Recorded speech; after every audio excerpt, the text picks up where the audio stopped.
Κίτσο, συνεχίζουμε με τον κύριο Ιωάννη Αναγνώστου, που κάθεται εκεί, πρόεδρος Πανελλήνιας Ομοσπονδίας Υπαλλήλων Εξωτερικής Φρούρησης. Ναι. Για 7 λεπτά. Κυρία Πρόεδρε, κυρίες και κύριοι βουλευτές, κύριε Γενική Γραμματής, καλημέρα σας. Ευχαριστούμε για την πρόσκληση στην Επιτροπή σας, η οποία πρέπει να τονίσουμε ότι συντελεί σημαντικό έργο, καθώς μέσα από τις προτάσεις της και τα πορίσματά της βλέπουμε σιγά σιγά να προχωράει στην αναμόρφωση του φορολογικού συστήματος. Είναι δεδομένο, όπως πολλοί από εσάς που έχετε επισκεφτεί τα καταστήματα κράτησης, θα έχετε διαπιστώσει ότι οι συνθήκες κράτησης των εκκλήστων απέχουν από το να χαρακτηριστούν ιδανικές. Άλλωστε, αυτό φροντίζουν να μας υπενθυμίζουν τακτικά οι αρμόδιες επιτροπές της Ευρωπαϊκής Ένωσης και οι επιτροπές για τα ανθρώπινα δικαιώματα που επισκέπτονται κατά καιρούς τα καταστήματα κράτησης, παρόλο που πρέπει να ομολογήσουμε ότι τελευταία παρατηρείται γενικότερη βελτίωση. Ένα από τα θέματα που απασχολεί το πολύπαθο φορολογικό σύστημα και το οποίο είναι και το αντικείμενο της συζήτησης σήμερα είναι η υγεία των κρατουμένων. Πρέπει να πούμε ότι από την έναρξη λειτουργίας της υπηρεσίας μας και από την ίδρυση του συνδικαλιστικού μας φορέα ήταν ένα από τα ζητήματα που μας απασχολούσε, καθώς όπως γνωρίζετε, η εξωτερική φρουρά είναι εκείνη που εμπλέκεται στα θέματα υγείας των κρατουμένων άμεσα από τη στιγμή που θα διαπιστωθεί ότι κάποιος κρατούμενος ασθενεί και χρήζει νοσηλεία. Η δικιά μας δουλειά απαιτεί να μετάγουμε τον ασθενή στα νοσηλευτικά ιδρύματα και όποτε παραστεί η ανάγκη ενδονοσοκομιακής νοσηλείας να περιφρουρήσουμε την ασφάλεια του ασθενούς κρατουμένου και των πολιτών που βρίσκονται στον χώρο, καθώς και να μεριμνούμε για την αδιάλειπτη παροχή υπηρεσιών υγείας στον ή στους ασθενείς κρατούμενους, τον οποίο μας έχει ανατεθεί η φύλαξή του στους χώρους των νοσοκομείων. Στη διαδικασία αυτή, όπως αντιλαμβάνεστε, ερχόμαστε σε επαφή με όλο το σύστημα παροχής υγείας στους κρατούμενους, όσο και με τον ίδιο τον ασθενή κρατούμενο και τις ανάγκες του στις δύσκολες στιγμές του, όπως άλλωστε είναι δύσκολες και οι στιγμές όλων των ανθρώπων που χρήζουν κάποια στιγμή της ζωής τους να νοσηλευτούν λόγω βλάβης της υγείας τους, σωματικής ή ψυχικής. Ο διτός ρόλος του εξωτερικού φρουρού που καλείται να περιφρουρήσει την ασφάλεια του κρατουμένου και του κοινωνικού συνόλου, αλλά την ίδια ώρα να είναι συμπαραστάτες του ίδιου του ασθενούς κρατουμένου, είναι εκείνη που μας δίνει τη δυνατότητα να γνωρίζουμε και να αντιμετωπίζουμε καθημερινά παθογένειες του συστήματος. Από πολύ νωρίς προτείναμε στις πολιτικές ηγεσίες του Υπουργείου την υπαγωγή των κατεφημισμών νοσοκομείου κρατουμένων Κορυδαλού και ψυχιατρίου κρατουμένων Κορυδαλού στο ΕΣΥ, αλλά και συνολικά όλων των ιατρίων των καταστημάτων κράτησης, καθώς και την υπαγωγή της ιατρικής υπηρεσίας των φυλακών στο ΕΣΥ. Έτσι πιστεύουμε ότι θα διασφαλιστεί όχι μόνο η υγεία των κρατουμένων, αλλά και η ασφάλειά τους, αφού θα υπήρξε αφενός συνεχόμενη παρουσία ιατρού και νοσηλευτών με ανάλογη επιστημονική κατάρτιση στα καταστήματα κράτησης, αφετέρου θα εξορθολόγιζε κατά έναν τρόπο τον αριθμό των μεταγωγών κρατουμένων προς τα νοσηλευτικά ιδρύματα, αφού πλέον θα μετάγονται εκεί μόνο οι ασθενείς κρατούμενοι που θα είχαν πρόβλημα υγείας τέτοιο που δεν θα μπορούσε να εντοπιστεί εντός του καταστήματος από το κατάλληλο υγειονομικό προσωπικό. Αυτό θα είχε πολλαπλά ωφέλη, αφού τόσο προς την ασφάλεια όσο και στην κατασπατάληση ανθρώπινου δυναμικού σε μεταγωγές και φυλάξεις κρατουμένων, των οποίων τα περιστατικά υγείας θα μπορούσαν να αντιμετωπιστούν εντός του χώρου κράτησης από κατάλληλο ιατρικό και νοσηλευτικό προσωπικό που θα λειτουργούσε εντός του ιατρείου του καταστήματος, παρέχοντας πρωτοβάθμιες υπηρεσίες υγείας. Εν μέρη, η πρότασή μας υιοθετήθηκε από την ηγεσία του Υπουργείου το 2009 και πιστέψαμε ότι ήδη είχε γίνει το πρώτο και σημαντικό βήμα. Πλην όμως αυτό μέχρι σήμερα έμεινε μετέωρο, αφού δεν εφαρμόστηκε ποτέ για διάφορους λόγους, τους οποίους μόνο να υποψιαζόμαστε μπορούμε, αφού δεν υπήρχε καμία επίσημη δικαιολογία. Έκτοτε έτρεξε πολύ νερό στο αυλάκι και εμείς προχωρήσαμε στην κατάθεση τόσο στις εκάστοτε πολιτικές ηγεσίες, αλλά και ενώπιον της Επιτροπής σας, περισσότερο ολοκληρωμένων προτάσεων που αφορούν την ολοκληρωμένη παροχή υπηρεσιών υγείας στους ασθενείς κρατούμενους, σε συνάρτηση με τη λειψανδρία της υπηρεσίας και τη διατήρηση της ασφάλειας.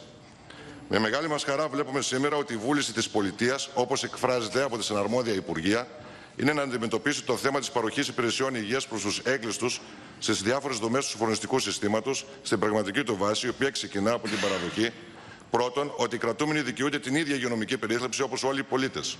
Και δεύτερον, ότι αυτή η υγειονομική περίθαλψη θα πρέπει να είναι υπό των δομών του υγειονομικού συστήματος της χώρας. Θα προχωρήσω επιγραμματικά στις προτάσεις που έχουμε καταθέσει και που παρακαλούμε να λάβετε υπόψη σας στο σχεδιασμό του συστήματος, καθώς θεωρούμε ότι μπορούν να διευκολύνουν το έργο σας. Όπως προείπαμε και έχετε οι ίδιοι διαπιστώσει, αποτελεί αναμφισβήτητο γεγονός ότι το νοσοκομείο κρατουμένων στο συγκρότημα Κορυδαλού δεν επαρκεί για την νοσηλεία των ασθενών κρατουμένων. Τα περιστατικά που μεταφέρονται σε αυτό, στις περισσότερες περιπτώσεις προωθούνται σε νοσοκομεία της Αττικής.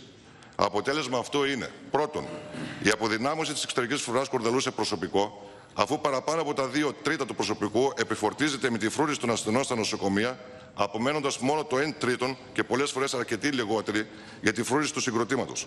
Έτσι οδηγούμαστε στο κλείσιμο των Σκοπιών, με ό,τι αυτό συνεπάγεται για τη δημόσια ασφάλεια και την ασφάλεια του συγκροτήματος.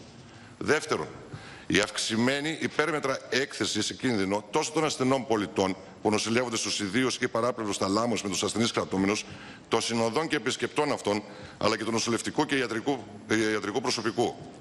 Δεν πρέπει να λησμονούμε τα φαινόμενα απόδρασης κρατουμένων από τα νοσηλευτικά ιδρύματα με τη βοήθεια ιδιαίτερα επικίνδυνων και εξοπλισμένων με στρατιωτικό οπλισμό συνεργών, οι οποίοι δεν δίστασαν να περιβολήσουν ακόμα και μέσα στα νοσοκομεία. Να σας θυμίσω το περιστατικό που έγινε στον Ναύπλιο και στο νοσοκομείο των Τρικάλων. Τρίτον, η κατασπατάληση των οικονομικών πόρων που διατίθενται για την αποζημίωση του προσωπικού της εξωτερικής φρουράς που ασχολείται με τη φύλαξη των ασθενών κρατουμένων, την νοσηλεία αυτών σε διάφορα νοσοκομεία και την απασχόληση του νοσηλευτικού και ιατρικού προσωπικού. Τέταρτον, η σημαντικότατη καταπώνηση του προσωπικού της φρουράς που ξεπερνά καθημερινά τα όρια της φυσικής αντοχής, ειδικά σε μια εργασία που απαιτεί ετοιμότητα και επαγρύπνηση.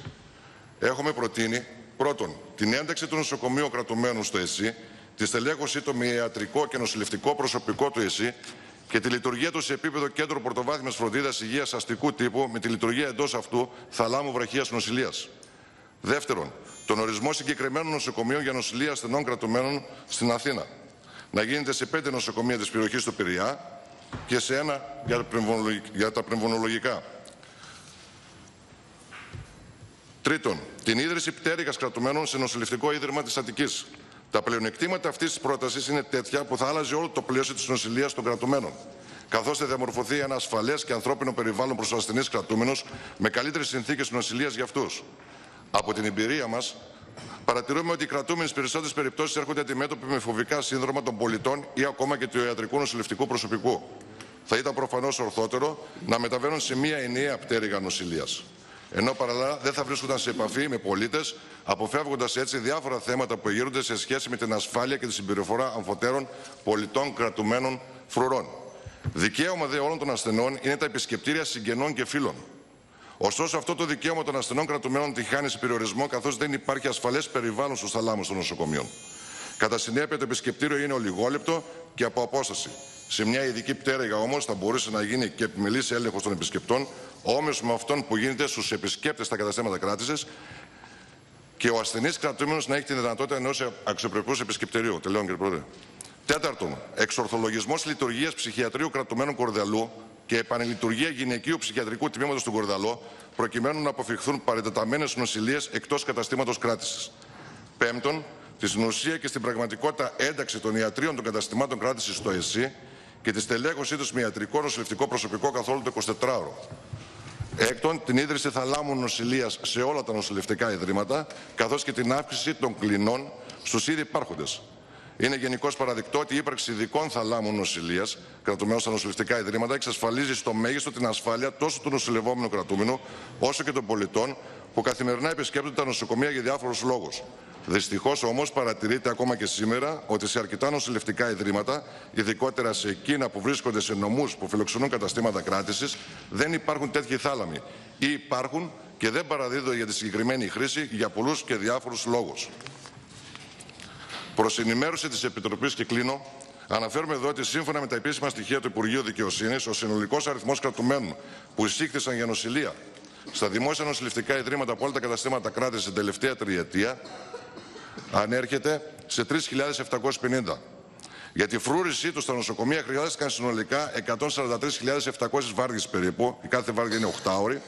Επανδρώθηκαν από τους 1.600 φρουρούς, που σημαίνει αυτό 1.150.000 εργατόρες, που κοστολογείται περίπου σε 6,5 εκατομμύρια ευρώ. Πιστεύουμε ότι με τις παραπάνω προτάσεις τις οποίες έχουμε καταθέσει, σε όσες επιτροπές έχουμε κληθεί, αλλά και στην τωρινή ηγεσία του Υπουργείου Δικαιοσύνης, αναβαθμίζεται συνολικά η παροχή υπηρεσιών υγείας στους ασθενείς κρατουμένους, οι οποίοι, όπως είπαμε, δικαιούνται την ίδια υγειονομική περίθαλψη όπως και οι υπόλοιποι πολίτες, και χαιρόμαστε που έστω εν μέρη ή έστω κάποια σημεία ολικά γίνονται αποδεκτές. Ευχαριστούμε. Επιπλέον, να τονίσω εδώ και κλείνω, κύριε Πρόεδρε, ότι με τις προτάσεις που σας παραθέτουμε ακόμα μια φορά επιτυγχάνεται επίσης η καλύτερη και ασφαλέστερη οικονομικότερη διαχείριση ανθρώπινου δυναμικού της εξωτερικής φρουράς, στην οποία σας βεβαιώνουμε ότι δεν περισσεύει κανείς, αντιθέτως τη μαστίζει η Λειψανδρία. Ευχαριστώ, κύριε Πρόεδρε, για την ανοχή σας. Ευχαριστούμε πολύ.